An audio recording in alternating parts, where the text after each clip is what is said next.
ஒன்னே ஒண்ணுதாங்க, சிம்பிளா ஒன்னே ஒண்ணு யோசிங்க. கமெண்ட் போடுறவங்களா இருக்கட்டும், லைவ்ல கமெண்ட் போடுறவங்களா இருக்கட்டும், எல்லாருக்குமே சிம்பிளா ஒன்னே ஒண்ணு சொல்றேன்.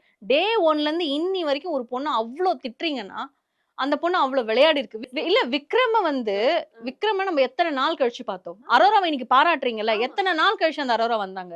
டே 1 டூ டில் இந்த டே வரைக்கும் பேசிட்டு இருக்க ஒரே நபர் பார்வதி. இல்ல நான் வெயிட் பண்றேன். அதுல நான் பெருமைப்படுறேன். எப்பதான் வந்து விஜய் சன்னா எந்த விஷயத்துக்காவது பார்வதியை பாராட்டுவாரா அப்படிங்க.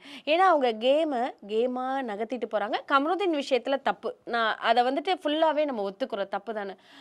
அந்த இடத்துல அவங்க எங்க ஸ்லிப் ஆகுறாங்கன்னு கூட தெரியல. ஆனா நேத்து வந்து கமருதீனை பத்தி வியானா சொன்னதையும், அரோரா சில விஷயங்கள் சொன்னதையும், நடுவுல சாண்ட்ராவும் ரம்யாவும் நினைக்கிறேன், அவன் அவன் வந்துட்டு உங்ககிட்ட சும்மா இருக்கான் அப்படின்னு சொல்லிட்டு எடுத்து சொன்னாங்க. தப்பு, அவன் உன்னை வச்சு விளையாடணும்னு சொன்னது பார்வதி தலைக்கு போச்சுன்னா பார்வதி மாத்தி விளையாடுவாங்க. எனக்கு தெரிஞ்சு நேத்து நைட்டே ஏதோ சண்டைலாம் வந்த மாதிரியான இதெல்லாம் காமிச்சிட்டு இருந்தாங்க. அப்ப ஏன் சார் அந்த வார்த்தை சொன்னாரு அப்படிங்கிற ஒரு வார்த்தை கேக்குறாங்க. சோ ஒரு மாதிரி சண்டையாவது. நடுவுல சபரி வேற பார்வதி ஒரு ஓங்கி ஏத்திட்டாரு. என்ன நடந்துச்சுன்னு அது தெரியல. காமெடியா அவங்க ஃபர்ஸ்ட் பார்வதி தான் ஸ்டார்ட் பண்றாங்க. ஆமா பேக் கிக் பார்த்தேன். மாதிரி ஆமா கொடுத்தாங்க. ஆமா. அதுக்கு இவர் வந்து என்ன நான் பேக் கிக்லாம் ஸ்ட்ரைட்டா தான் அடி பண்ணி இப்படி நாங்க ஒரு அடிச்சாரு. விளையாட்டு விளையாடுவோம் அப்படின்னு சொல்லி ஒரு செம்ம எத்து அடிச்சாரு.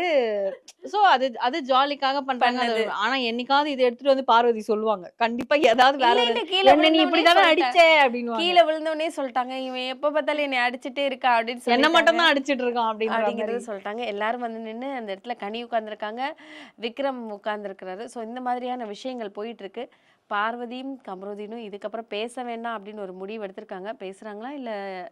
இல்ல மார்னிங் வந்து அவங்க 2 பேரும் ஒண்ணா தான் ஜாக்கிங் போனாங்க. அவர் தான் வந்து கூப்பிட்டாரு ஜாக்கிங் போறதுக்கு. அதுக்கெல்லாம் போனாங்க தான். அப்பவும் மைக் கழட்டி வச்சுட்டு ஏதோ சம்திங் ஒரு இது பண்ணிட்டு இருந்தாங்க. அப்ப கூட அ யாரோ ஒருத்தர் சொன்னாங்க. அமித்ன்னு நெனைக்கிறேன் ஜாக்கிங் போம்போது. "தயவு செஞ்சு போட்டுட்டு போ. திருப்பி என்ன கத்த வைக்காத. திருப்பி இதெல்லாம் பண்ண வைக்காதன்னு." அப்புறம் திருப்பியும் அவங்க எடுத்து போட்டுட்டு தான் பண்ணாங்க. ஆ எனக்கு தெரிஞ்சு இது வெறும் இந்த ஜாகிங் ஃப்ரெண்ட்ஷிப்பாவே இருந்தா நல்லா இருக்கும். இப்பவும் அவங்க திருந்தலனா ஃப்ரீஸ் டாஸ்க்ன்னு ஒண்ணு வைப்பாய்ங்க. ஐயோ! அடி யார் வந்து உள்ள எனக்கு தெரிஞ்சு குடுக்க அடுத்த வாரம் தான் ஃப்ரீஸ் டாஸ்க் வரும் ஆமா. அப்படின்னு நான் நினைக்கிறேன். ஸோ இந்த வீக் வந்து நம்ம எது நடக்கக்கூடாதுன்னு நினைச்சோமோ, அதுதான் நடக்க போகுது. Dance marathon. அது என்ன மாரி வரப்போகுதுன்னு தெரியல. கடவுள்கிட்ட தான் நம்ம வேண்டிக்கணும். எல்லாரும் நல்லபடியா டான்ஸ் எனக்கு ஆடணும் மாயா அப்படின்னு ஞாபகம் சொல்லிட்டு. வந்துரும். Dance marathon best dance. கண்ணோடு காண்பது. ஐயோப்பா!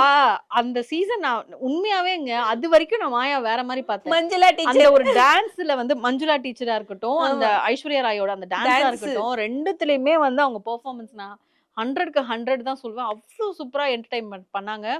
இப்படி பண்ணவங்களா இப்படி பண்ணாங்கன்ற அளவுக்கு நம்மள யோசிக்க வச்சாங்க. நடிப்புக்காக சில பேர் இருப்பாங்கல்ல. நடிப்பு என் உயிரு, நான் பண்ணுவேன். அந்த அது வந்து மாதிரியான ஆளு. நல்லா அந்த சூப்பரா மாதிரியான எக்ஸ்போஸ் ஆளு. பண்ணாங்க.